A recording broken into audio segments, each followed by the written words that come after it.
The Florida Gators have just extended greatness until 2031.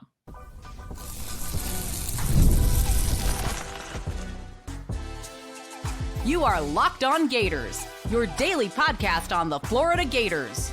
Part of the Locked On Podcast Network, your team every day. Hello and welcome back to another episode of Locked On Gators, part of the Locked On Podcast Network, your team every day. Thanks for making Locked On Gators your first listen of the day every day. We are available daily and free wherever it's in the podcast and on YouTube. Happy Wednesday. I am Brandon Olsen. Find me on Twitter at WNS_Brandon. Find all my written work with New York Giants on SI.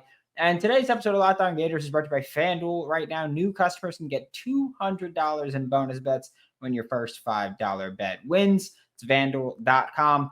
And yesterday morning, the news broke that Todd Golden had officially come to terms with a contract extension with the University of Florida. And I say officially because it was reported over the weekend. I forget if it was Friday or Saturday, but over the weekend, it was reported by, I think it was On3 First, that said that they're working on a contract extension, which isn't surprising for a couple reasons. Like, yeah, Todd Golden still had some years on his deal, but I feel like we very often in college, especially, see coaches sign contract extensions and very, very rarely actually stay until the end of a contract or actually coach for an entire contract, because usually they're either playing well enough or coaching well enough and winning enough to get a contract extension, or they get fired by the end. But it is very rare that coaches actually stay through these whole contracts. But this contract extension keeps Todd Golden here through 2031, which we'll talk about the incentives, the buyout. We'll get to all that stuff a little bit later. There's a lot of numbers to throw at you, so we're not going to talk about those yet. Numbers that we will talk about and throw at you is that this contract is a 6-year extension worth $40.5 million total. Okay. That means that it's an average of $6.75 million per year. That $6.75 million, $6,750,000, puts Todd Golden as the 4th highest paid college basketball coach in the country, behind Kansas's Bill Self, behind Arkansas's John Calipari, and behind Dan Hurley at UConn. So, of course, you talk about those three, and Todd Golden beat one in the regular season, beat one in the March Madness tournament, and didn't play the other one because he didn't play Bill Self. But Todd Golden did win did win against both of the other two coaches there. And it's also an interesting thing because I know that, it was a significant contract increase where Todd Golden was making way, way, way less than these coaches. And he's making less than a lot of SEC coaches as well. And I think a lot of people felt like you could have gotten Todd Golden for less. And I saw it on the timeline, some people talking about it of like, oh, well, you can extend him for less because he hasn't done it consistently over a long course of time or a long period of time. Whereas, like, you look at the resume for Bill Self, he's been a great coach for a couple decades. You look at John Calipari, he's been a great coach for a couple decades, found great success consistently. And you can debate whether or not, these guys are actually great coaches or just had the best talent or whatever it may be. I don't care to have that conversation right now. Dan Hurley, back-to-back national champions, turned down the Lakers, turned down, I think it was Kentucky after John Calipari left for Arkansas, like all that stuff. Like those resumes are great and all that. And then you have Todd Golden, who's been a coach for a major program for 3 years now and has a national championship in that time. And so there were people that basically were trying to argue you don't go that high with the salary because you don't have to, because he doesn't have this insane resume. There are people who went, hey, well, you know what? $6.75 million. It's a big increase, but he's still not the highest paid coach. He hasn't reset the market or anything. He's not like an $8 or $9 million annual salary guy. That's a great deal. And the thing is, I don't give a damn about the $6.75 million per year. Yes, he did more this past year than Bill Self, John Calipari, and Dan Hurley. Yes, he doesn't have the long, sustained, proven success. Of course, those are both valid points. But when I think about this, when I think about Todd Golden's extension and I think about the $6.75 million per year and anything else about it, the main thing I think of is I don't care because you won a national championship. And if you win a national championship, you can get the dollar amount that you want, provided it's not outrageously resetting the market, right? Like if you win, I want $12 million a year, then you tell them no, right? But here, you got look, I'm not going to say that that it's necessarily my opinion that he's the greatest coach on the planet right now. I'm not going to say that. But what I am going to say is that he just won the national championship with a team he built to play his style, and that was the style that won the national championship. So you could make the argument, I'm not saying that he is, I'm just saying you can make the argument that he's the best coach around right now. Like, screw resume. I mean, talent-wise, you can make the argument he's the best coach around right now, right? You have arguably the best coach in college basketball right now, coming off winning the national championship. You have a good amount of guys coming back that are key players, or likely have them coming back, because Condon, Chinyalu still going through the NBA draft process. So you have all that, and he's not the highest paid coach in the country. So the way that I look at it is that he's arguably the best coach in the country. So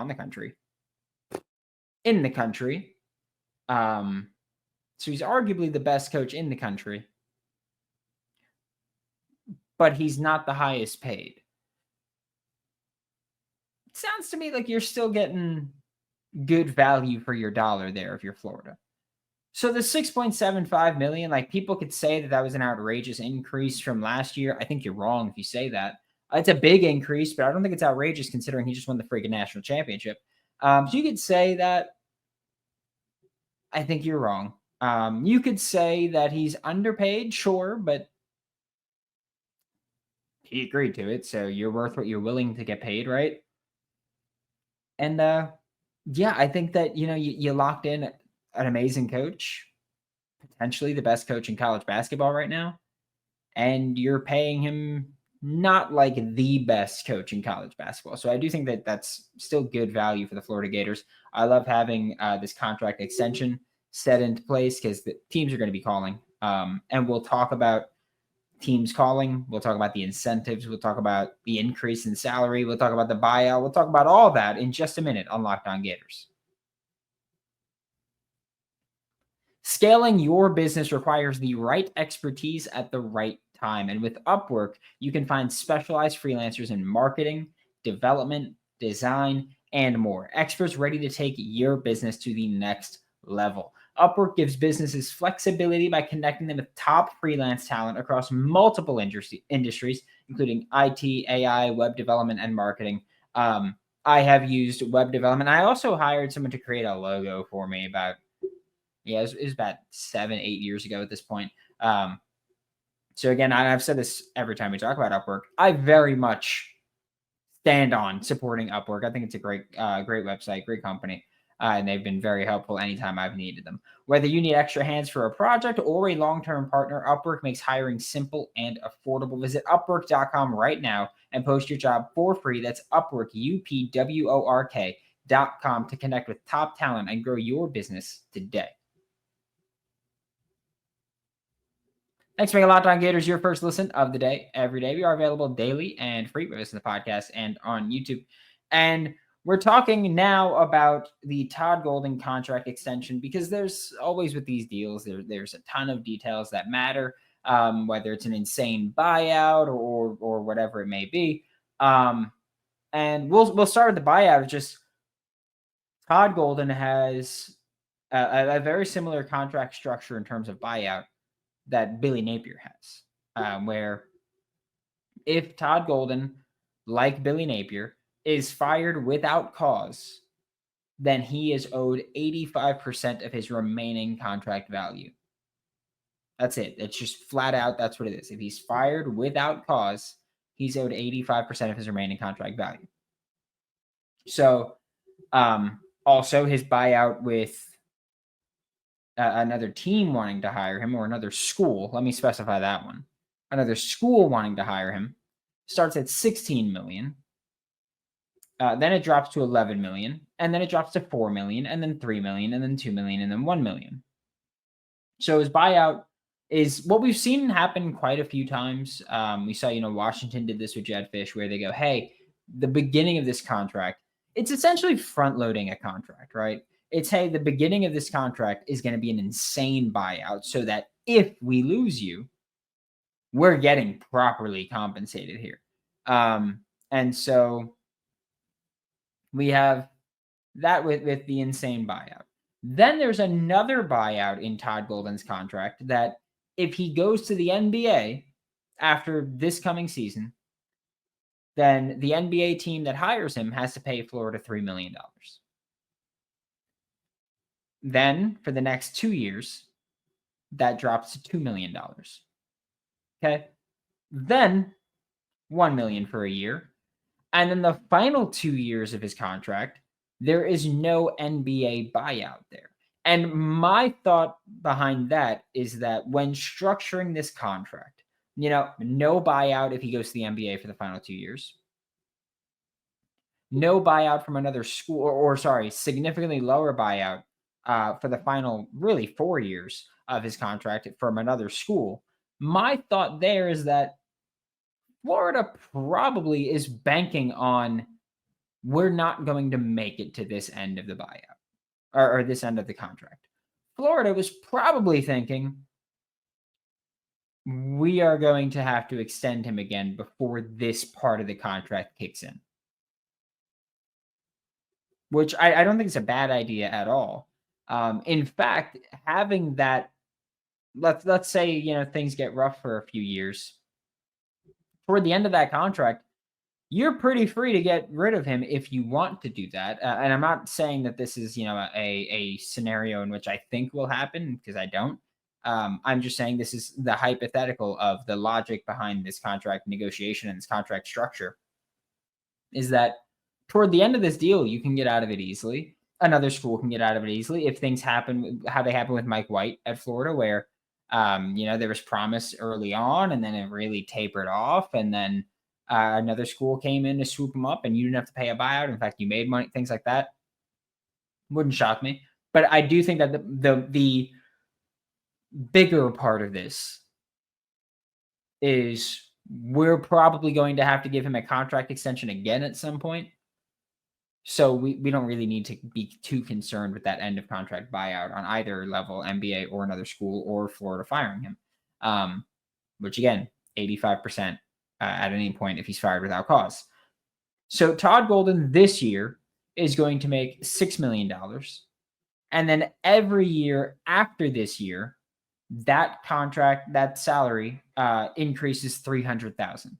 And the final year of the deal in 2030 to 2031, Todd Golden is slated to make $7.5 million. But again, number will likely be different. I'm not going to say higher or lower. I don't know. I don't know what coaching contracts are going to look like in 5 years, which is actually crazy. That's 2030s in 5 years. Nuts. But I don't know what contracts are going to look like. It's probably going to be more, of course, because numbers rarely go down. But again, I think this is, hey, he's probably not going to be on this deal still at that point, especially when you look at like $7.5 million still, if I'm not mistaken, still wouldn't make him the highest paid coach right now. So in 2030, definitely not going to be that. But also, this is a thing where I think the next contract is, let's say Todd Golden, let's say they don't go back to back this year, right? Let's say they win or won last month. Let's say they get bounced in the Elite Eight this coming season. And then the following season, win a national championship again or make the Final Four or whatever it is that justifies a contract extension. That would probably be another significant jump in his salary. Because I do think right now, part of the reason why this number is not already in the mid 7 millions is partially because of that resume. Again, my stance is that, hey, you can do that. Like you win a national championship, you can get the dollar figure you want. But I do also think that part of it as well, hey, if you have sustained success, like we'll give you this contract now. If you have sustained success and you want another deal, it's going to be a bigger deal again because, like, let's say you have 2 national championships within a 3-year span. You're going to be able to say, hey, I've won 2 national championships in the past 3 years. Give me a lot of money because no one is doing that. And so you get to do that.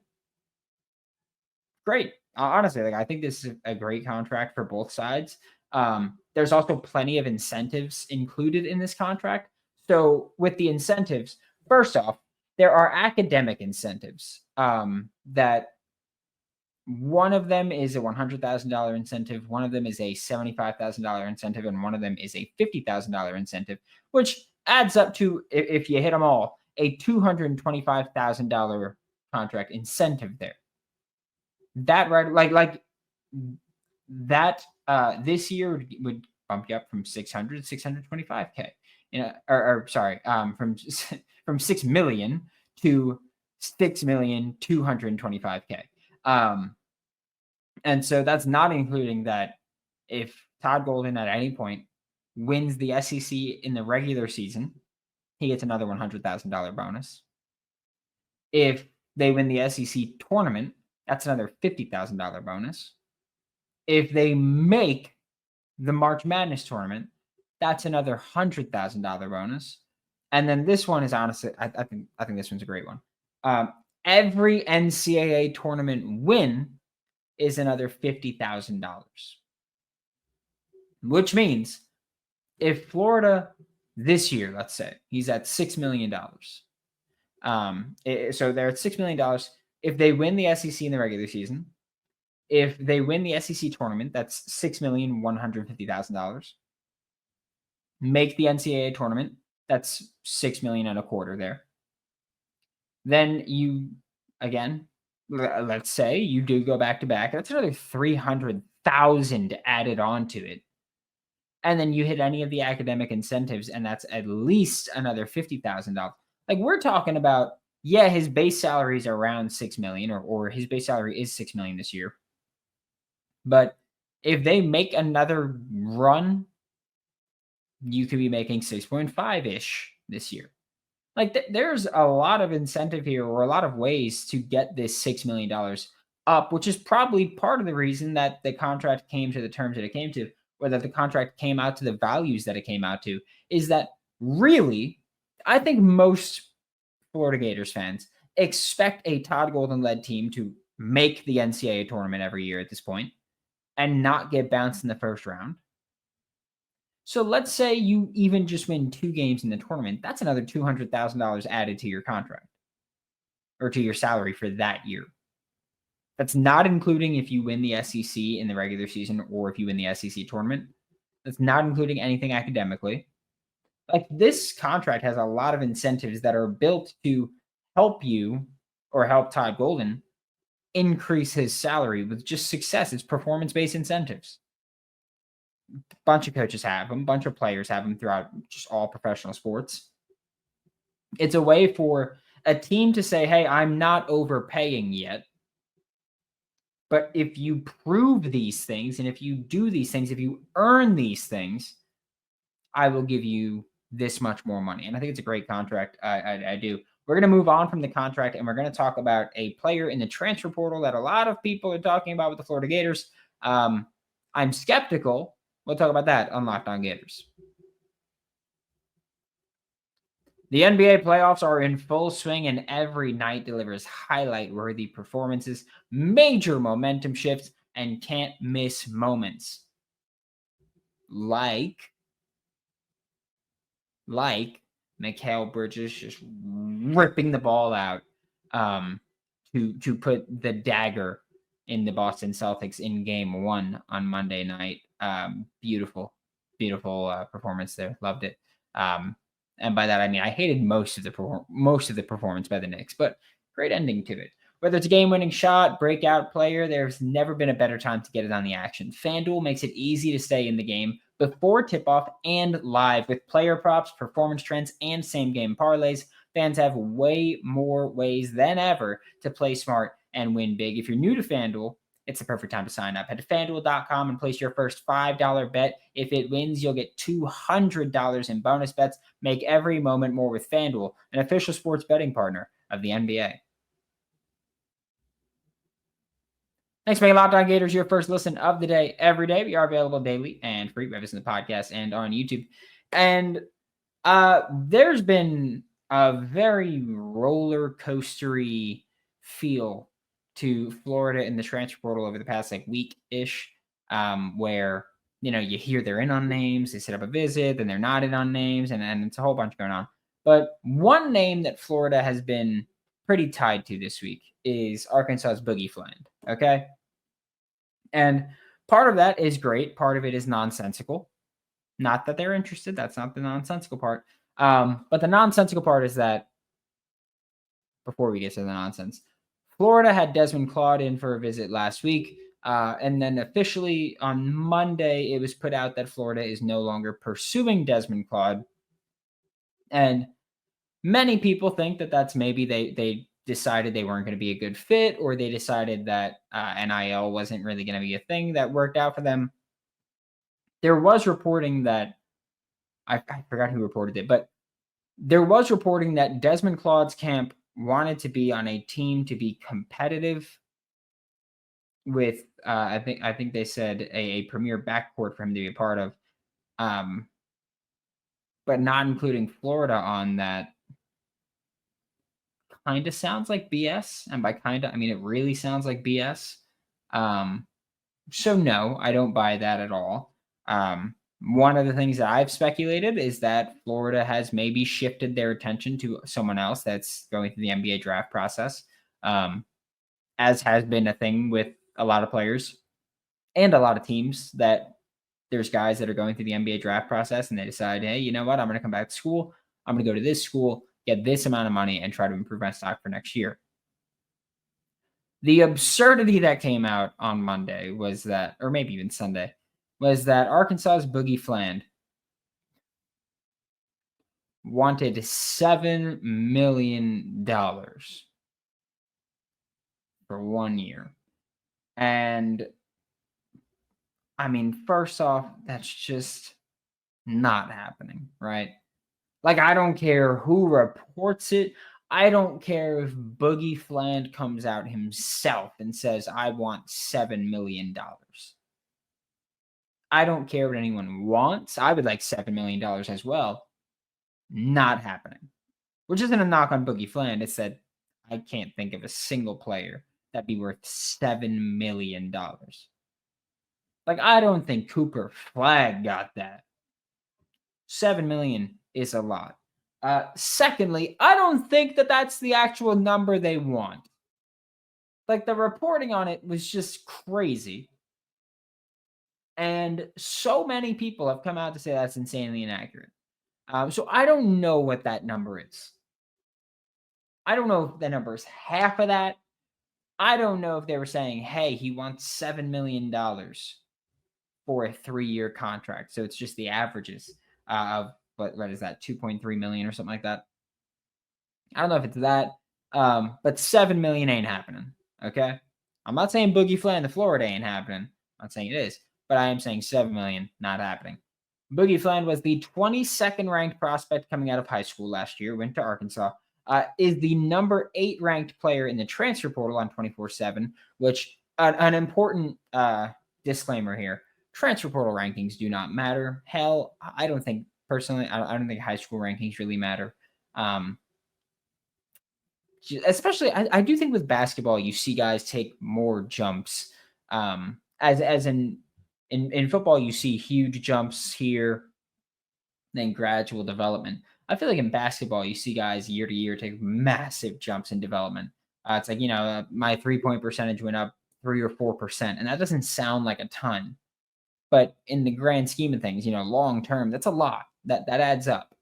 So things like that. I don't think portal rankings matter that much. I don't think high school recruiting rankings matter that much. One thing I do think that does matter is if you're a dog, if you're a beast, and Boogie Fland is that. And I can say that without a shadow of a doubt because Boogie Fland is from New York, so beast, no doubt in my mind. But I will also say, like, I really, truly don't know what is going to happen with this potential commitment. Like, I don't know. Maybe we get an answer soon, but Boogie Fland also going through the pre-draft process.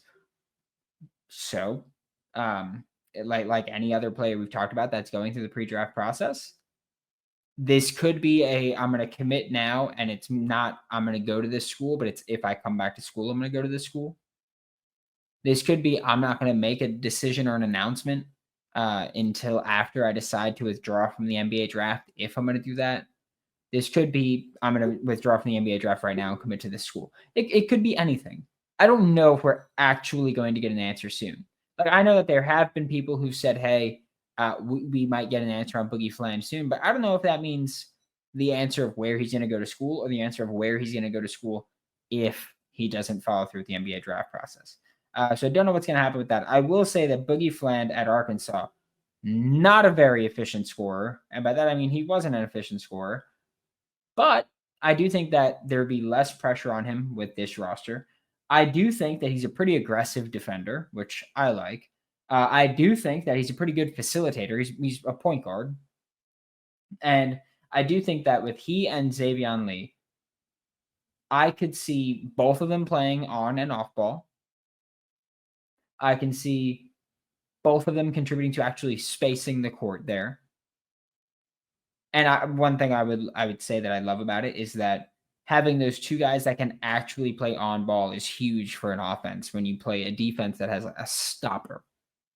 Just when you have a defense or when you're facing a defense that has just a guy that's going to put clamps on anybody, thank goodness if you have two guys there. And again, like I've said, like if it's Xavier Lee, Boogie Fland, Thomas Houck, Alex Conley, and Ruben Chinilu, there's one guy that I'm like, oh, he's a really bad three-point shooter. And it's Ruben Chinilu, the guy that doesn't even attempt them.